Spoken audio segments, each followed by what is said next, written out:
parte del debate. Gracias, senador. Tiene la palabra la senadora citante Claudia López.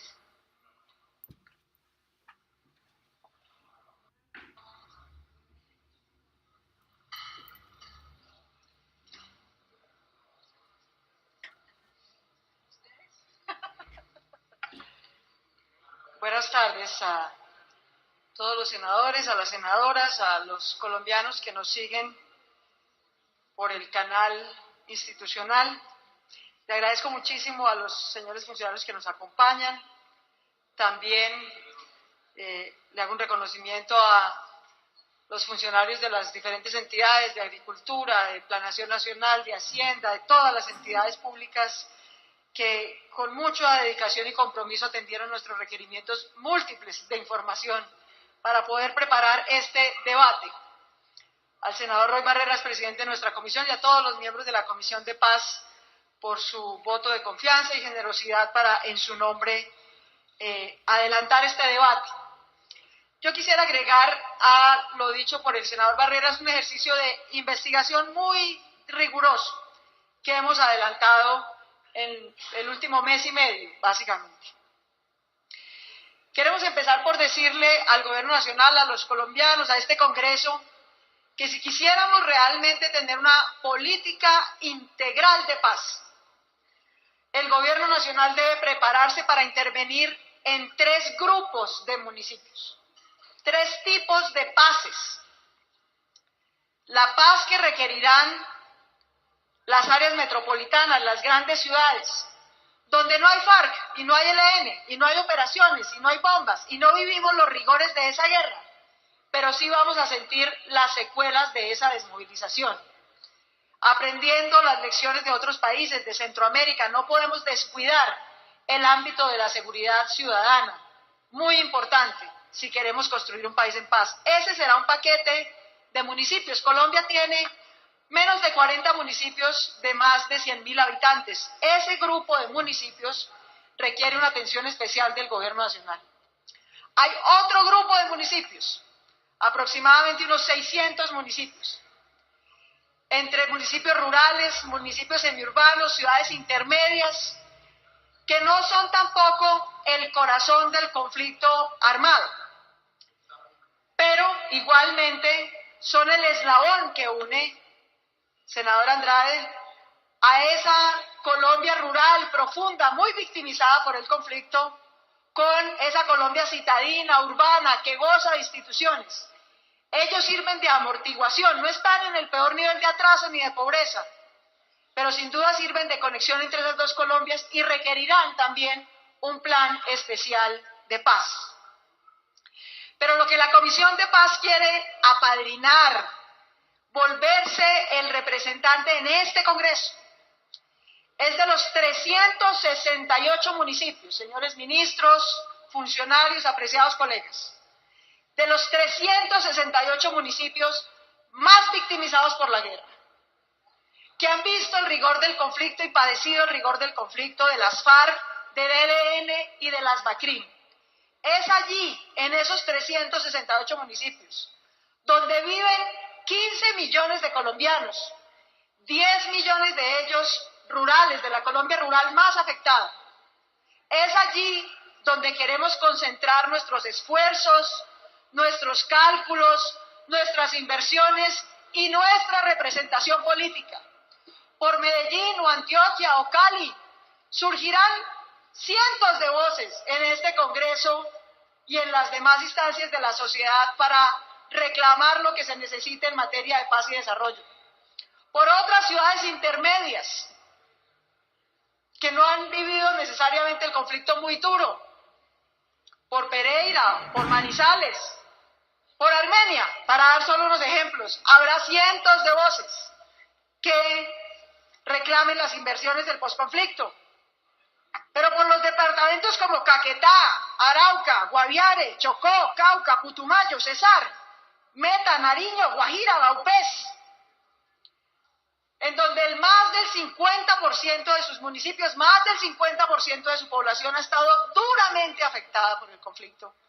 Por ese tipo de municipios es que quiere hablar la Comisión de Paz.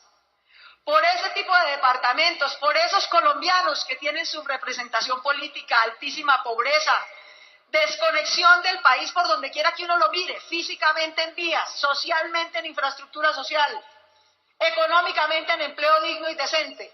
Por esos 15 millones de colombianos es que estamos haciendo este debate, para que su voz y sus necesidades sean la prioridad del gobierno nacional y sean la prioridad de este Congreso a la hora de hacer la paz. Nosotros le preguntamos a Planeación Nacional, después de una discusión amable pero intensa que tuvimos con Planeación y con Hacienda, díganos en dónde todo el país no necesita la misma intensidad de inversiones para la paz. Denos una cifra. La cifra oficial de Planeación Nacional son 277 municipios. Sin embargo, nosotros hemos contrastado esa cifra con otras fuentes, con la Fundación Ideas para la Paz, con la Academia Colombiana, con estudios de la Universidad de los Andes, con otros estudios de, por ejemplo, la Fundación Paz y Reconciliación, con otras fuentes que también llevan estadísticas sobre el conflicto. Y hemos llegado a la conclusión, y le queremos sugerir a Planeación Nacional, no son 277 municipios, son 368 los municipios en los que hay que priorizar las inversiones del posconflicto. Primer punto que quisiéramos manifestar. Segundo punto, la unidad de inversión, la unidad de planeación, a partir de la cual debemos pensar, planear, ejecutar las inversiones para el posconflicto, no es el municipio. Esa es una escala muy grande. Con esa escala ha operado tradicionalmente el gobierno colombiano y con esa escala no ha sido capaz de llegarle a los colombianos de la Colombia rural profunda.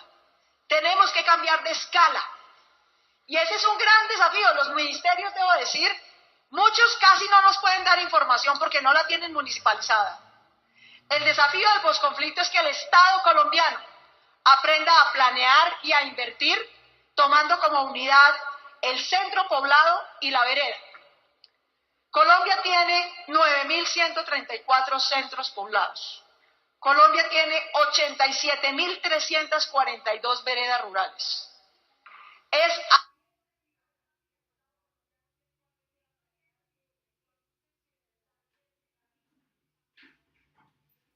a esa escala que el Estado colombiano tiene que aprender a planear e invertir si de verdad quiere llegar y construir instituciones en esa Colombia que hoy no tiene Estado. Construir la paz allí. En términos de los 368 municipios que les indicaba, en adelante entonces me referiré a que les estamos sugiriendo priorizar y focalizar 4.254 centros poblados y 40.039 veredas. Un desafío monumental y un cambio de mentalidad. Lo hemos dicho en la Comisión de Paz y lo queremos reiterar en este debate. El principal enemigo del posconflicto es la inercia. No es la falta de voluntad política, compromiso con la paz lo hay todo. Pero el Estado colombiano está acostumbrado a operar sin tener en cuenta la mitad del territorio. Está acostumbrado a invertir y a operar sin llegarle casi nunca a esos 15 millones de colombianos. Si el Estado colombiano no es capaz de cambiar su manera de planear y operar y ejecutar, no vamos a lograr la paz. Porque la paz, como bien lo hemos dicho en la comisión y lo queremos reiterar hoy aquí, la paz no es desmovilizar a 15.000 combatientes de las FARC. Eso es relativamente fácil. En eso Colombia tiene experiencia, institucionalidad especializada. Le damos lecciones al resto del mundo. Tal vez ningún otro país como Colombia ha desmovilizado tanto bandido en los últimos 30 años. En eso tenemos experiencia. En cambio, en llegar a esos 15 millones de colombianos, en llegar a la mitad del territorio, en eso hemos fallado durante 100 años. Y si no aprendemos a hacer eso que no hemos sabido hacer en 100 años, en los próximos 10, pues va a fracasar la paz. De manera que el enfoque de este debate es proponerles un esquema, unas prioridades y unos costos, unas inversiones, de cómo reemplazar a los ilegales en ese territorio de Colombia. Las FARC, el ELN o las BACRIM son el Estado y una de las grandes perplejidades que la academia ha descubierto y que quiero señalar en este debate es que a lo largo de los 60 años de conflicto se ha formado una especie de distribución perversa de funciones en esa mitad de Colombia, para esos 15 millones de colombianos. Para esos 15 millones de colombianos, lo que nosotros llamamos el Estado es como la organización de caridad que hace la política social. Lleva unos cheques de acción social, lleva uno que otro recursito de bolsas rurales, vacuna a los niños, como si fuera una ONG. Pero los que imparten seguridad, justicia, recaudan impuestos, regulan las oportunidades económicas de la población, son los ilegales, no el Estado. Esa perversa distribución de funciones se tiene que acabar con la paz y el posconflicto. El Estado colombiano tiene que echarse al hombro y al bolsillo la tarea de reemplazar en esas funciones, que son el corazón del Estado, a los ilegales en ese territorio. ¿Cómo hacerlo? Entonces la pregunta, habría mucho por hacer, todo por hacer quizás, pero tenemos que empezar en un orden que sea lógico. Lo que la Comisión de Paz, después de mucho discutirlo entre nosotros, preguntarle a las diferentes entidades, les quiere proponer, es que las inversiones de lo que llamamos posconflicto se dividan en tres grandes ejes de inversión. El primero, construir ciudadanía. No vamos a construir Estado y mercado en esas regiones de Colombia expidiendo decretos en este Congreso, expidiendo leyes en este Congreso o decretos en el Ejecutivo. Esas leyes y esos decretos llevamos 100 años expidiéndolas y hacemos muy bien la primera parte con la que terminan, publíquese, y hacemos muy mal la segunda parte con la que terminan, y cúmplase. De manera que no es continuando expidiendo cosas que no tenemos cómo cumplir. Lo primero es construir ciudadanía en esas regiones. Y yo quiero en esto destacar una experiencia muy valiosa que ya se está ejecutando. Parte de nuestra fortuna es que así como Colombia tiene mucha experiencia en guerra, también tiene mucha experiencia en paz. Colombia es el único país del mundo que ha hecho 10 procesos de paz en 30 años. Eso no lo ha hecho nadie más en el planeta Tierra. Nadie más. Así que hemos hecho y ensayado toda suerte de fórmulas. De ver fórmulas de lo que hemos hecho en Montes de María, en el Magdalena Medio, en los últimos años en la gobernación de Antioquia, con Preparémonos para la Paz, hemos concluido que lo primero que hay que hacer es invertir en ciudadanía, invertir en reconstruir la confianza de los ciudadanos, en que los ciudadanos hablen, en que construyan comunidad, en que confíen el uno en el otro, en que reconstruyan asociatividad, en que reconstruyan su memoria, qué les pasó y por qué les pasó y cómo pueden salir de allí, en que reconstruyan la posibilidad de tener organizaciones comunitarias no para resistir a los actores armados, que es en lo que llevan 50 años, sino para construir junto con las autoridades locales y nacionales instituciones a las cuales ellos voluntariamente, con un gran pacto político y social de paz, acepten que será el Estado que van a construir en conjunto el que regulará su vida en adelante. Yo lo quiero decir con toda claridad, en por lo menos 600 municipios de Colombia no hay un colombiano que haya visto a un fiscal en su vida. Cuando ese colombiano oye Fiscalía General de la Nación, no sabe de qué están hablando. Él no ha visto un fiscal en su vida. Ellos no saben qué es ir a hacer fila detrás de una comisaría de familia, porque no hay.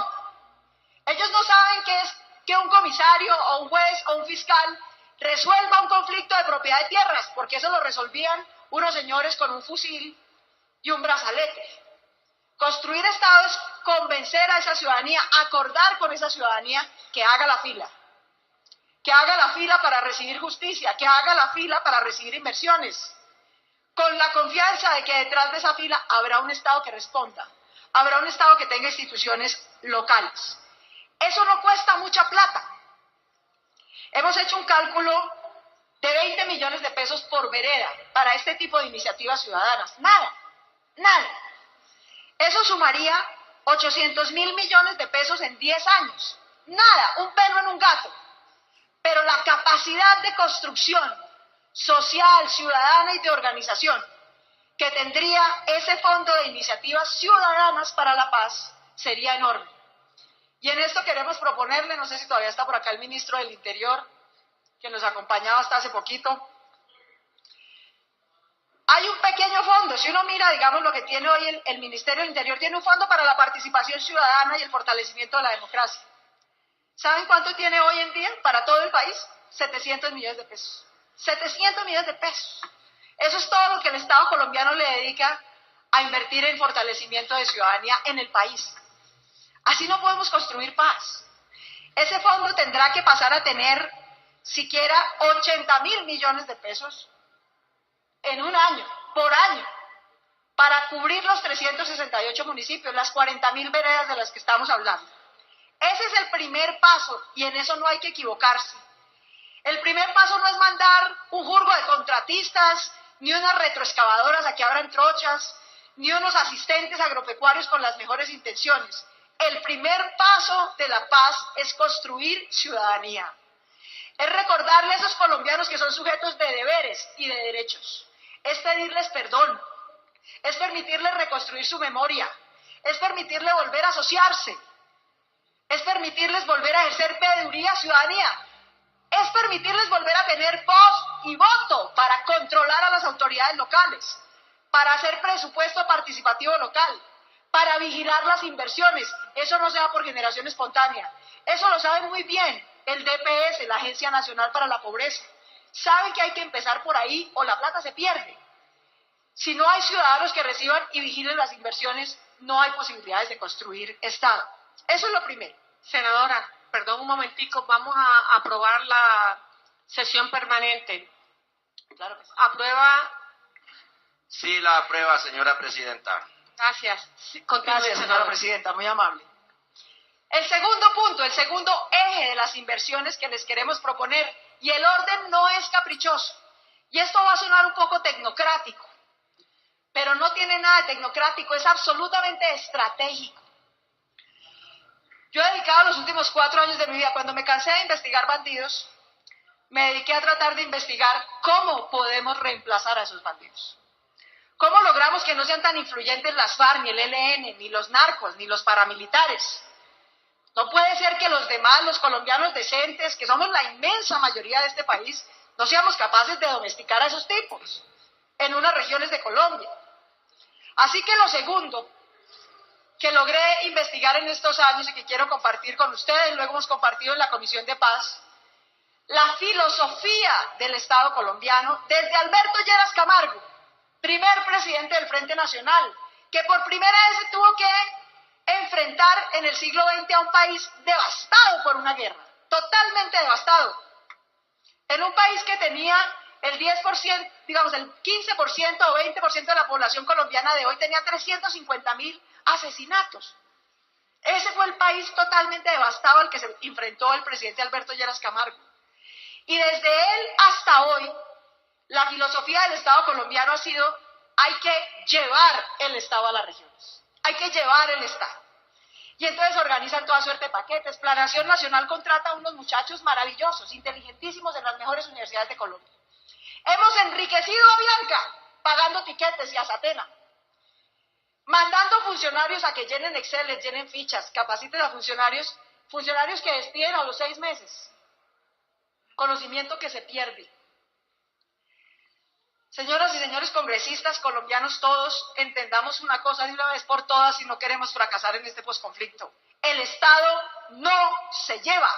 El Estado no es una maleta que se transporta de Bogotá a las regiones, como si Bogotá fuera el centro de la civilidad y las regiones un mundo de salvajes a los que hay que ir a domesticar. Esa es una visión elitista, equivocada, pero además fracasada durante 60 años. Porque si alguno de los esfuerzos de llevar el Estado a las regiones, la Comisión Nacional de Rehabilitación que se inventó Alberto Lleras Camargo, el Programa Nacional de Rehabilitación que se inventó el presidente Virgilio Barco y que duró por 3 periodos, el Programa de Consolidación que durante 3 periodos arrancó el hoy senador Uribe, todos esfuerzos muy valiosos que algún mérito tuvieron, sin desconocerlo. Si esos programas todos hubieran construido Estado, instituciones, hubieran reemplazado a los ilegales en el territorio, entonces no estaríamos en esta negociación. Ya no habría FARC, ya no habría ELN, ya no habría narcos, ya no habría 60.000 hectáreas de coca. La prueba fehaciente de que todavía tengamos la mitad del territorio nacional sin instituciones sociales y estatales legítimas, es que todos esos programas cuya filosofía era hay que llevar del centro civilizado, del centro ilustrado, del centro con instituciones, hay que llevarle a esas regiones salvajes, periféricas, aisladas, el Estado. Eso es un total fracaso. No solamente es una gran arrogancia, sino que es un total fracaso. Las instituciones sociales y las instituciones estatales solo se pueden construir con la gente de las regiones. Y si se demora más, y si cada región tiene una particularidad y hay que hacerlo de diferentes maneras, hay que hacerlo así, o vamos a fracasar. Sin embargo, lo segundo que tenemos que entender y la segunda razón por la que todos estos programas nacionales han fracasado es porque los funcionarios del gobierno nacional con las mejores intenciones se creen los ilustrados, los técnicos, los que sí saben, los que no son corruptos y se saltan a los funcionarios y a las instituciones locales. El alcalde más o menos se termina enterando de último que le llegó el programa no sé qué y al final lo que tienen es que salir a ver cómo corren a aprobar la contrapartida no sé qué que pide el doctor de Bogotá.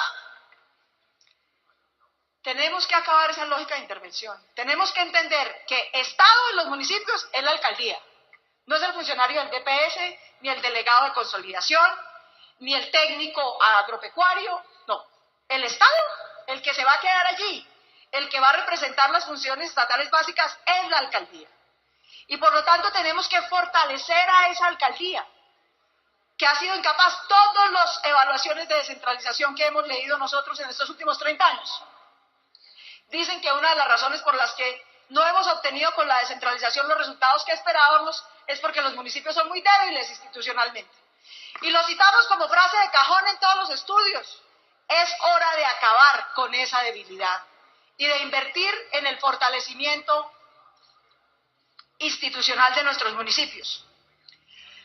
Queremos proponerle al Gobierno Nacional, señor Director de Planeación Nacional, señor Ministro de Hacienda encargado, el Gobierno Nacional se tiene que meter la mano al bolsillo y financiarle a los municipios 100%, sin esperar contrapartida alguna.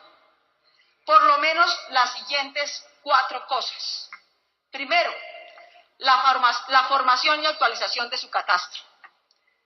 Si seguimos con la entelequia de que eso es una responsabilidad de los municipios y que cada municipio compre un programa, compre un software, compre un tipo de computador, el del municipio 1 no coincide con el del municipio 2. Hay que preparar en diferentes tipos de softwares y mecanismos a cada funcionario. El Gobierno Nacional, el IGAC, tiene que echarse la tarea de formar y actualizar todo el catastro urbano y rural de esos 368 municipios con unos sistemas de información que hagan economías de escala, que puedan compartir, que puedan capacitar a los funcionarios. Todo. Y a mí me aterra eso que no se ha hecho en años, señores y señoras senadoras. Les quiero contar, hacerlo en los próximos 4 años cuesta 13.000 millones de pesos. 13.000 millones de pesos. Nada, un pelo en un gato. Cuesta actualizar y formar todo el catastro de esos municipios. En 4 años. Lo siguiente que hay que hacer, que es otra frase de cajón, sobre todo en todos los programas de restitución de víctimas. Hacemos aquí el esfuerzo en este Congreso de hacer restitución de tierras para las víctimas. ¿Y con qué nos encontramos? Con que no hay catastro, con que no hay titulación actualizada y nos enfrentamos a un lío monumental para poder hacer esa tarea. De manera que lo segundo que tiene que financiar 100%, señor Ministro de Hacienda, el Gobierno Nacional a esos municipios, ojalá toda Colombia, es la formalización de la propiedad hasta que se llegue al registro del título. Le preguntamos aquí al señor Ministro de Agricultura, cuéntenos eso más o menos cuánto vale, ustedes lo han hecho. La cifra oficial que nos da el Ministerio de Agricultura es eso vale 1,5 millones de pesos por predio. No hay, ninguna entidad de Colombia nos pudo decir hoy cuántos predios rurales habría por formar y titular. Ninguna nos pudo dar una cifra exacta, todos son estimaciones. Calculamos más o menos que son los 291.000 predios. Calculamos por las fuentes que nos dieron todos. La única fuente que nos va a dar esa información precisa es el Censo Nacional Agropecuario, que según nos han dicho nos lo entregan en diciembre. De manera que sin mora, señor ministro, necesitamos ese dato para saber el número total de predios y hacer las inversiones necesarias. ¿Ustedes saben cuánto cuesta si fueran esos 291.000 predios?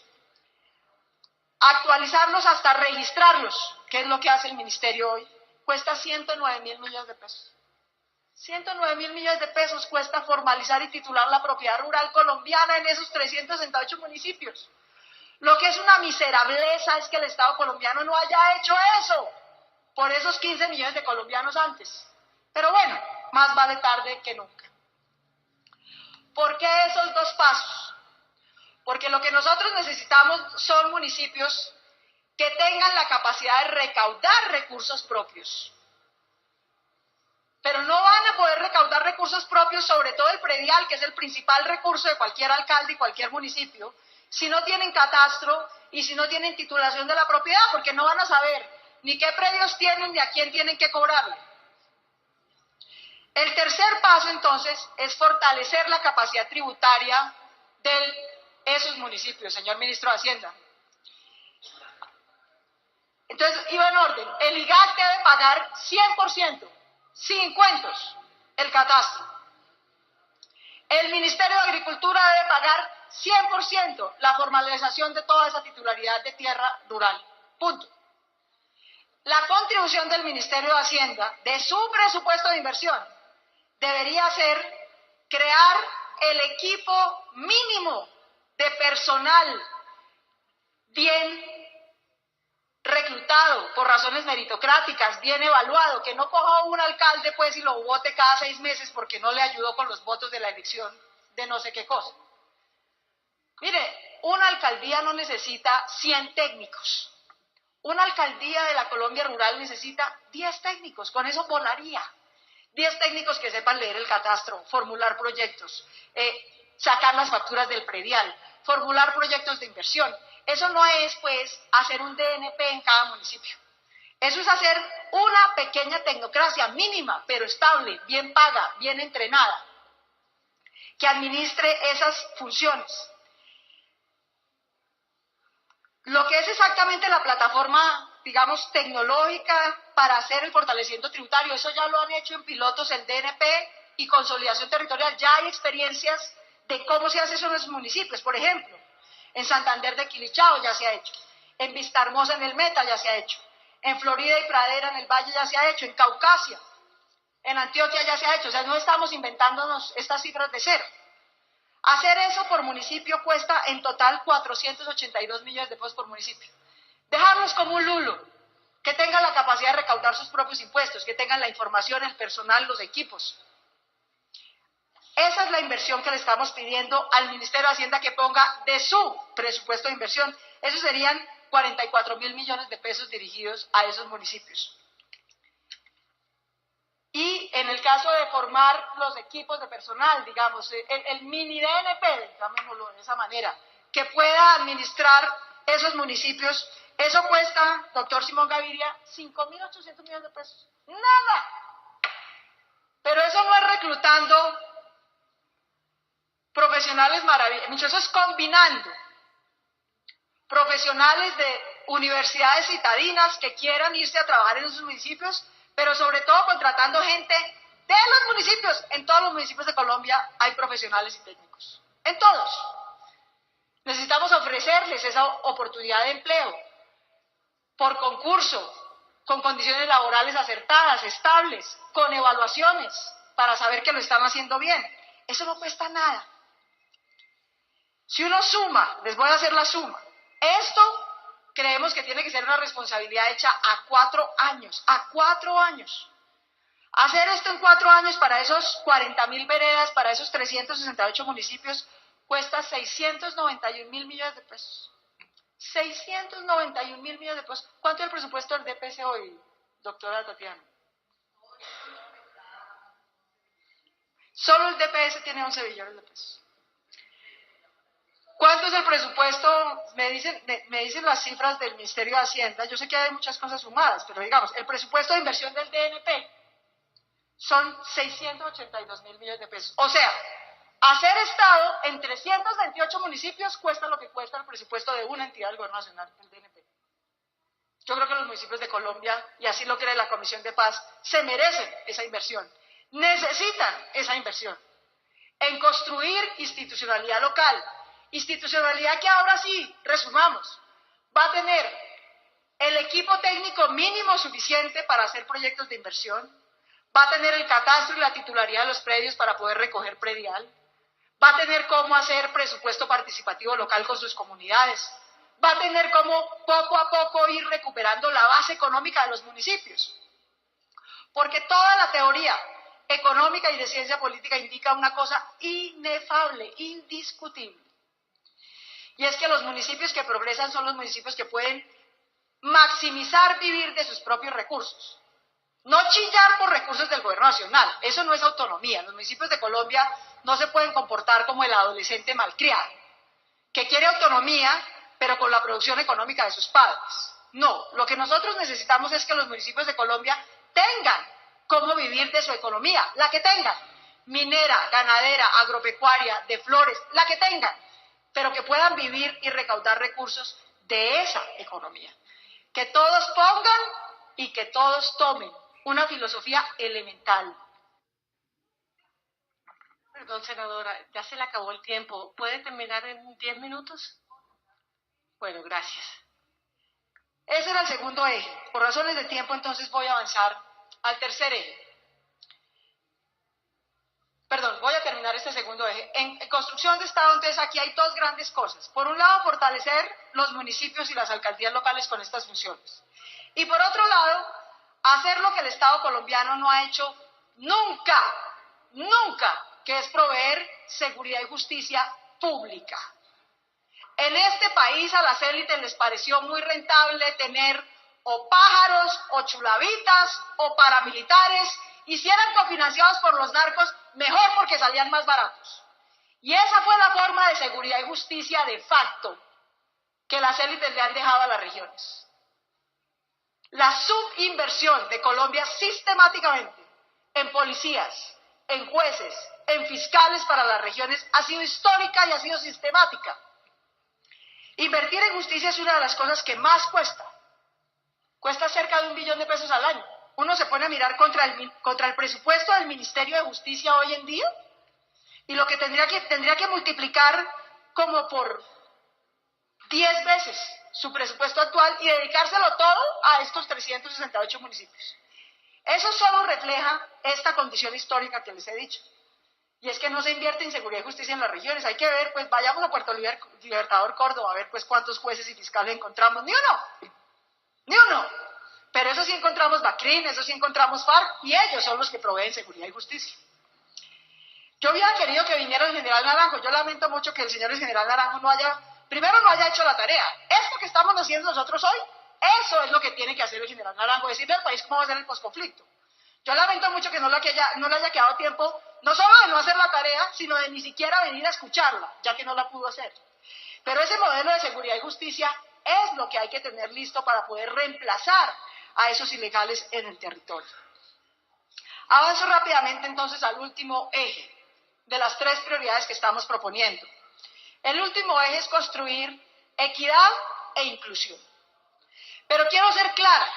Claro que sonaría mucho más popular decir primero la equidad ante todo, primero la educación, primero la salud, primero las vías terciarias. Apreciados congresistas, queridos colombianos, si no construimos ciudadanía, si no lo hacemos de la mano de la ciudadanía, si no fortalecemos las alcaldías locales para que puedan ser epicentro de prestación de todos esos servicios, no va a haber equidad.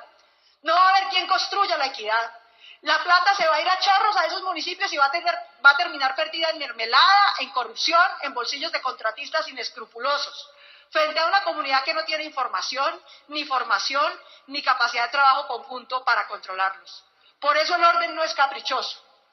En equidad están, por supuesto, las inversiones en educación, que ya tuvimos detalle de explicar frente a este Congreso en el debate pasado. Están las inversiones en salud. están las inversiones en técnico agropecuario. Aquí le queremos proponer un esquema que tal vez ya lo habíamos conversado, señor ministro, usted lo tiene presente.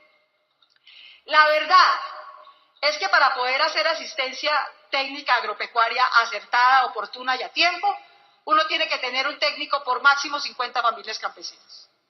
Las humatas fracasaron, no porque se llamaran humatas ni porque estuvieran mal pensadas, sino porque se llegó el momento en el que a un técnico de una humata le tocaban 1000 familias campesinas. Eso es imposible. Así no hay manera de prestar ese servicio adecuadamente. El esquema que le queremos proponer al gobierno nacional es que por cada 50 familias tenga un técnico agropecuario que va a ayudar a esas familias en semillas, en producción, en gestión de créditos, en manejo de sus cultivos, y tenga también un promotor de salud por cada 50 familias, que se encargará de verificar qué necesidades de salud tienen, de remitirlos a los médicos que operarán por corregimiento, proponemos 5 por corregimiento, y de remitirlos a su vez a los centros de salud básicos que ya hay en las cabeceras. Hoy esos centros de salud que hay en las cabeceras están desconectados de la población que está en el campo, porque no hay quien referencie a la población a esos centros de salud. De ahí para adelante la cadena más o menos funciona. Es decir, del centro de salud del municipio hacia los hospitales de segundo o tercer nivel cuando hay necesidad, eso más o menos funciona. La desconexión está entre la cabecera y donde realmente está la población, porque ni hay médicos ni hay promotores de salud. Entonces, ese es el esquema que les queremos proponer. Por supuesto, hay que formar esos técnicos, lo hablábamos. Para darles una idea, se necesitarían más o menos 13.000 técnicos agropecuarios para poder atender a estas 40.000 veredas, más o menos 50 familias por técnico. Por lo tanto, se necesitan más o menos también 13.000 promotores de salud. Y se necesita la quinta parte de eso. 4 por 3, 12, se necesitan como 2.500 médicos que sean a los que les referencien esos promotores de salud. Esa inversión en formar esos técnicos en salud, en vivienda rural, en infraestructura vial, que hoy el INVIAS prácticamente no sabe hacer, valga decir, tiene una gran intención. Yo, entre más voy a las entidades, más me congratulo de ver funcionarios tan comprometidos, que conocen tanto su trabajo. Lo que les hace falta es línea y plata y un mecanismo para llegar a las regiones. Todas esas inversiones en equidad, voy a irme hacia el final para aprovechar los últimos 2 minutos de tiempo que tengo. Voy a hacer el siguiente resumen. En los próximos 10 años, cumplir las metas de inversión en construcción de ciudadanía cuestan 0.9 billones de pesos. 900.000 millones de pesos. En 10 años. Debería ser un fondo de inversión de iniciativas para la paz ciudadanas que opere desde el Ministerio del Interior. En los próximos 10 años, construir instituciones locales, lo que hablamos de catastro, de titulación de la tierra, de formulación de proyectos, tener esa mínima tecnocracia, tener jueces, fiscales, centros de convivencia, fiscalía, los jueces que se requieren, cuesta 12.7 billones de pesos. Eso cuesta, construir instituciones allá en lo local. Lo que más cuesta, por supuesto, la inversión más grande es en equidad, en vías terciarias, en desarrollo agropecuario, en agua, en vivienda, en electrificación rural, en salud y educación. Eso cuesta 79 billones de pesos en los próximos 10 años para esos 15 millones de colombianos. En total, lo que llamamos posconflicto, que no es desmovilizar a las FARC. Aquí no estamos hablando de nada que esté en La Habana, que no nos vengan con el cuento de que como no se ha terminado La Habana no sabemos qué hacer. El Congreso de Colombia no necesita que nadie ni de las FARC ni de las BACRIM nos ponga un revólver en la cabeza para invertir en esos 15 millones de colombianos. Ese es nuestro compromiso. Para eso nos hicimos elegir aquí y hacia esos 15 millones de colombianos debe estar enfocado todo, no un capítulo del Plan Nacional de Desarrollo. Esos son 93 billones de pesos a 10 años. Termino con esto, señor ministro de Hacienda, queridos senadores, porque esa decisión también dependerá de nosotros. La paz, señor ministro de Hacienda, requiere una regla fiscal para la paz. Todos los países del mundo han tenido unas reglas fiscales para hacer la guerra, para hacer la paz y para vivir en tiempos de normalidad. Así como la guerra no fue un tiempo de normalidad y recaudamos recursos extraordinarios, la paz tampoco es un tiempo de normalidad. La regla fiscal no puede ser la enemiga de la paz. Colombia tiene cómo hacer capacidad de uso del cupo de endeudamiento si deja su ortodoxia, si entiende sus prioridades, si compromete sus momentos. Esa es la primera decisión fiscal que tendríamos que adoptar si queremos cumplir estas metas. La segunda, el gobierno nacional no puede seguir con esta tomadura de pelo, de venir cada 4 años a proponer impuestos para 4 años. Ni el impuesto al patrimonio, ni el CREE, ni el impuesto de renta son impuestos temporales. Esa reforma que están viniendo a decir que vence en el 2018, la primera decisión que debe tomar este Congreso, si está comprometido con la paz y la educación, es decirle al gobierno nacional: ninguno de esos impuestos va a vencer en el 2018. Ninguno. Todos tendrán que seguir, porque la paz se demora más de 4 años y tenemos que asegurar desde ya, con estabilidad, que la vamos a financiar. Por lo menos esas 2 decisiones, más fortalecer la capacidad tributaria local y no solo la nacional, son las 3 decisiones que se necesitan para que esta propuesta de posconflicto que hace hoy la Comisión de Paz sea posible. Esto es perfectamente posible. No estamos hablando de poner a un colombiano en un cohete de fabricación nacional en Marte. Estamos hablando de poner a un juez en Puerto Libertador.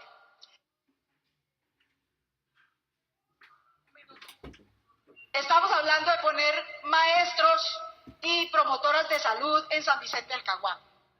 Tenemos que ser capaces de hacer esto. Sabemos cómo hacerlo, tenemos la claridad de cómo hacerlo y hoy, gracias al trabajo de la Comisión de Paz, tenemos una idea de cuánto nos cuesta hacerlo. Lo único que nos queda es tomar la decisión. Muchas gracias.